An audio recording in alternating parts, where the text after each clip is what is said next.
How's it going, everybody? Anthony Alfredo here, aka Fast Pasta, with another Logitech G track lap. This time at Texas Motor Speedway on iRacing. No limits, Texas. High speeds, high stakes, high rewards. Apparently everything's bigger than Texas, just like this giant jumbotron on the backstretch. But we're headed down the back straightaway here.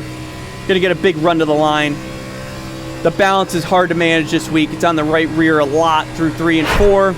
And then more so on the right front in 1 and 2, because both ends of these racetrack are polar opposites. Huge, steep banking in turns 3 and 4 is going to give you a massive run down the front straightaway and through the quad oval. But you got to manage that entry speed into this super flat turns 1 and 2. Wrap that white line easy on the throttle. Come off low and straight. You don't want to slip that right front or that right rear. That's what's going to play dividends in the long run and help you pass people. Just make sure you're lower than them on exit. You can drive in a little shallow into 3 and 4 to get the front suspension loaded up and turn it a little bit earlier. Smooth out that transition, that swing of the balance. Because if you arc it out too much or drive in too shallow, it just kind of all happens at once and really upsets the balance. So manage that the best you can this week.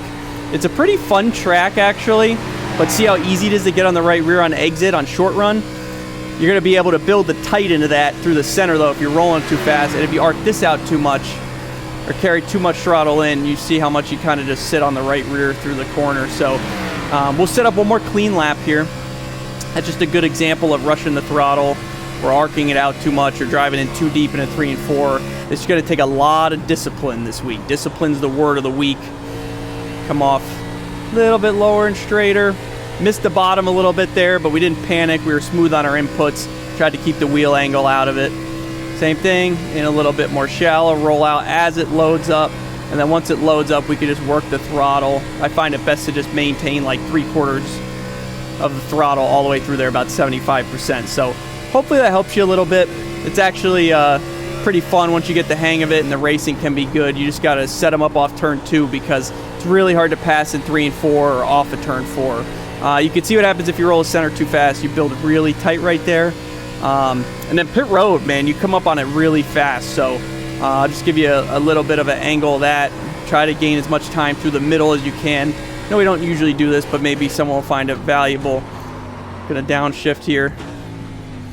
And there we go.